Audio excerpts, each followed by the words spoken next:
Hello guys, आज हम देखने वाले हैं सिंपल सीरीज मैग्नेटिक सर्किट क्या होता है, introduction to parallel magnetic circuit, force on current carrying conductor, place in magnetic field और Fleming's left hand rule, comparison of electric circuit और मैग्नेटिक सर्किट के ऊपर मैं सेपरेट वीडियो बनाया है। टेक्निकल इश्यूज के कारण वो अभी तक अपलोड नहीं हुआ है, जल्द से जल्द मैं अपलोड कर दूंगी। तो फर्स्ट पॉइंट है series magnetic circuit. Magnetic circuit may be compose of different permeabilities of different lengths and of different cross sectional area.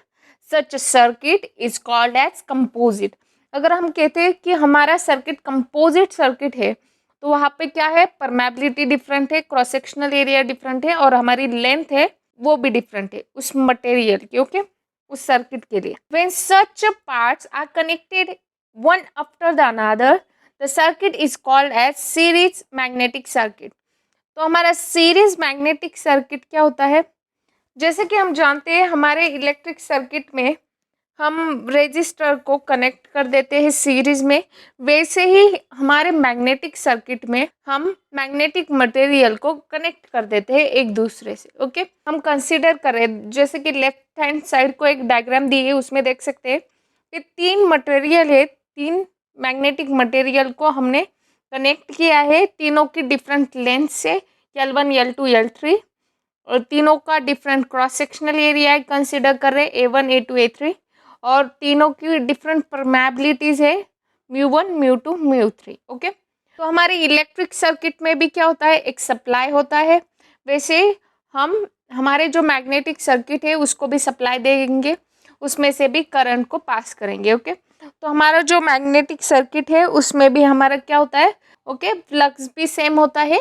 हमारे इलेक्ट्रिक सर्किट में भी क्या होता है, करंट सेम होता है। तो यहाँ पे क्या दिया है, वैसे ही दिया है, consider a circular ring made up of different three materials. Okay, यहाँ पे भी थ्री डिफरेंट मटेरियल वही बोला है, लेंस दिए L1, L2, L3, cross sectional area और परमेबिलिटीज पे दिया है। Okay, let the coil wound on the ring has n turns carrying a current I amperes. Okay, हमने क्या किया है, ये तीनों मटेरियल्स को कनेक्ट किया है और उस पर एक वाइंडिंग्स की है जिसमें से हमने I करंट को पास किया है। इसके पास जो MMF होगा वो क्या आएगा, इसका हम जानते हैं MMF क्या होता है, number of turns multiply by हमारा अमाउंट ऑफ करंट। तो यहाँ पे वैसे ही दिया है the total MMF available is equals to NI। Okay, और AT क्या है हमारा, इसका यूनिट है ampere turns. This will set the flux phi which is same through all the three elements of the circuit। यहाँ पे हमारा जो फ्लक्स है वो सेम है। This is similar to three resistors are connected in series in electrical circuit and the connected to EMF carrying the same current I through all of them। Okay, तो यहाँ पे हमने इसे फॉर्मुलेटेड किया है। अगर हमें टोटल रेजिस्टेंस कितना है ये निकालना है तो हम क्या कर देंगे, जितने भी रेजिस्टर हमारे इसमें कनेक्टेड है उन सब की एडिशन कर देंगे, किसके लिए, सीरीज सर्किट के लिए। ओके, सीरीज इलेक्ट्रिकल के लिए टोटल रेजिस्टर क्या होगा, total R is equals to R1 plus R2 plus R3। वैसे ही सिमिलरली हमारा जो मैग्नेटिक सर्किट होता है उसमें क्या होता है, रिलक्टेंस होता है जो फ्लक्स के फ्लो को अपोज करता है और रेजिस्टेंस करंट के फ्लो को अपोज करता है। टोटल रिलक्टेंस क्या होगा, S1 plus S2 plus S3। हम रिलक्टेंस को S से डिनोट करते हैं, तो इसका फॉर्मूला क्या आ जाएगा, L1 divided by μ1 A1। Okay, ये फर्स्ट के लिए, पहले मटेरियल के लिए, वैसे ही सेकंड मटेरियल और थर्ड मटेरियल के लिए L1, L2, L3 length, permeability और क्रॉस सेक्शनल एरिया में ये है रिलेशन। ओके, हमारे इलेक्ट्रिक सर्किट में क्या रिलेशन होता है, R is equals to rho L by A। वैसे ही हमारे मैग्नेटिक सर्किट में क्या होता है, S is equals to L divided by mu A। Okay, flux क्या आएगा इससे, हमारा फ्लक्स का फॉर्मूला क्या होता है, phi is equals to total MMF divided by total reluctance. Okay, तो वहाँ पे हमने डाल दिया, NI हमारा MMF है, रिलक्टेंस ST है, और इसको सॉल्व करने से क्या आएगा, NI is equals to S1 phi plus S2 phi plus S3 phi. Okay, यहाँ पे हमने क्या बोला था, फ्लक्स पूरे इसमें क्या है, कॉमन है। इलेक्ट्रिक सर्किट में करंट कॉमन होता है, वैसे ही मैग्नेटिक सर्किट में क्या कॉमन होता है, फ्लक्स कॉमन होता है। ओके, और इसके साथ ही इसका और एक फॉर्मूला हम लिख सकते हैं टोटल एमएमएफ का, वो है H1L1 plus H2L2 plus H3L3। तो यहाँ पे हमारा H क्या है, हमारी मैग्नेटिक फील्ड स्ट्रेंथ होती है। ओके, तो यहाँ पे क्या लिया है, हर मटेरियल के अकॉर्डिंग जो जो उसकी मैग्नेटिक फील्ड स्ट्रेंथ होंगी उसे कंसिडर किया गया है। ओके, यहाँ पे मैग्नेटिक फील्ड स्ट्रेंथ का फॉर्मूला भी दिया है, H1 is equal to B1 divided by μ1। Okay, जैसे कि हमने ऊपर डिस्कस किया वही 3 पॉइंट्स यहाँ नीचे दिए गए। तो नेक्स्ट पॉइंट है पैरेलल मैग्नेटिक सर्किट। तो इलेक्ट्रिक सर्किट में हम किसे पैरेलल में कनेक्ट करते हैं, हम रेजिस्टेंस को पैरेलल में कनेक्ट करते हैं, और यहाँ पे हम रिलक्टेंस को पैरेलल में कनेक्ट करते हैं। ओके, तो यहाँ क्या बोला है, इलेक्ट्रिक सर्किट के लिए resistances can be connected in parallel, current through each of the resistance is different while the voltage across all them is same.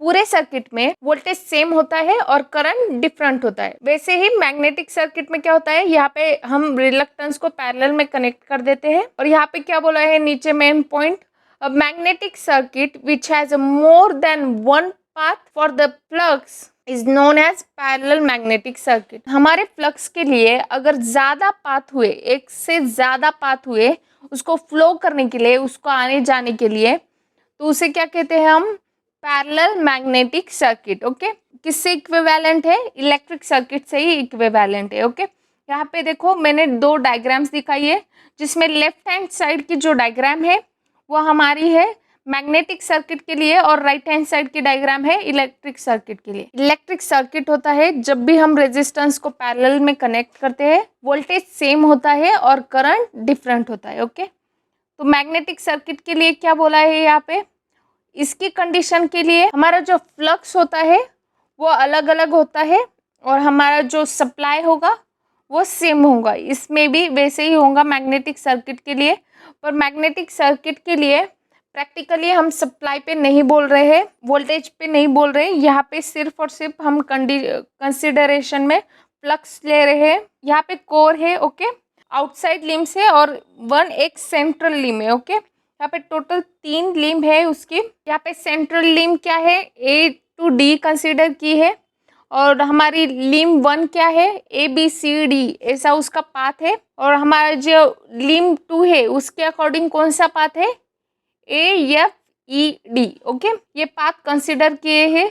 यहाँ पे 3 पाथ है, राइट। हमने क्या बोला है, मैग्नेटिक सर्किट में अगर एक से ज़्यादा पाथ हुए तो वो पैरेलल मैग्नेटिक सर्किट है।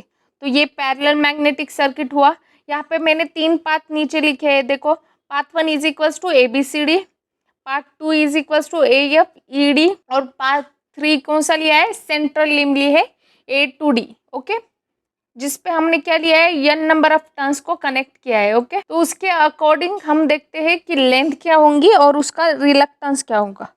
ओके, यहाँ पे L1 L2 और LC जो मैंने लिए है वो है लेंथ्स, उसको हम स्मॉल लेटर्स में डिनोट करते हैं, स्मॉल L1, स्मॉल L2 और स्मॉल LC।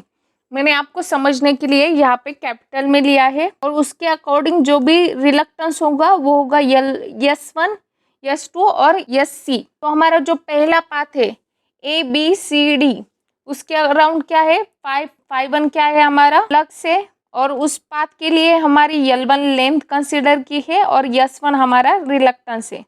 वैसे ही सेकंड पाथ के लिए L2 लेंथ, S2 रिलक्टेंस और 5 फ्लक्स। पाथ 3 के लिए पाथ 3 के लिए LC लेंथ, SC रिलक्टेंस। तो हम यहाँ देखते हैं इसके लिए रिलेशन क्या दिया है। हम जानते हैं फ्लक्स इज इक्वल टू क्या होता है, MMF डिवाइडेड बाय रिलक्टेंस होता है। ओके, तो यहाँ पे हमें क्या फाइंड करना है, टोटल MMF क्या होता है। ओके, तो इसके लिए हमने सबसे पहले मैंने जो 20 से काटा है उसकी ओर ध्यान मत दीजिए, नीचे देखते हैं हमारी जो रिलक्टेंस है वो क्या आएगा हर पाथ के according. Okay, S1, S2, SC reluctance देखते हैं क्या आएगी। तो S1 इज इक्वल्स टू क्या आ रहा है, L1 divided by mu A1, S2 is equals to L2 divided by mu A2, SC is equals to LC divided by mu AC। Okay, यहाँ पे क्या बोला है, क्रॉस सेक्शनल एरिया सारे इसका क्या है, हमारा सेम है, ऐसा हमें कंसिडर करना है। ओके, जनरली ऐसे ही होता है, क्रॉस सेक्शनल एरिया होता है वो सेम होता है।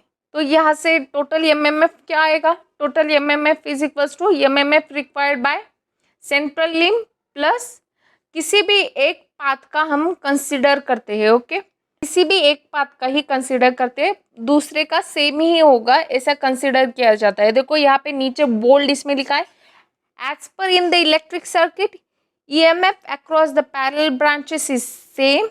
In magnetic circuit the EMF across the parallel branches is same. इसका मतलब क्या हुआ, जो सेंट्रल लिम्ब है उसको छोड़ के जो पाथ है यहाँ पे ABCD और AFED, उसका क्या होगा, उसका MMF सेम होगा। इसकी वजह से हमने सिर्फ टोटल MMF कंसिडर करते टाइम सेंट्रल लिम्ब का एक कंसिडर किया है, प्लस कोई भी एक आउटर लिम्ब है उसका कंसिडर करते हैं। ओके, तो इसका फॉर्मूला क्या आएगा, Ni equals to phi SC plus phi S1। Okay, और दूसरा फॉर्मूला क्या आएगा, Ni equals to phi SC plus phi 2 SC। Okay, ये भी आ सकता है, आप कौन सा पाथ कंसीडर कर रहे हैं उस पर ये डिपेंड है। phi 1 S1 is equals to phi 2 S2। इसका क्या मतलब हुआ कि मैग्नेटिक सर्किट में जो MMF होता है वो पैरेलल ब्रांचेस के लिए सेम होता है। ओके, नेक्स्ट हमारा पॉइंट है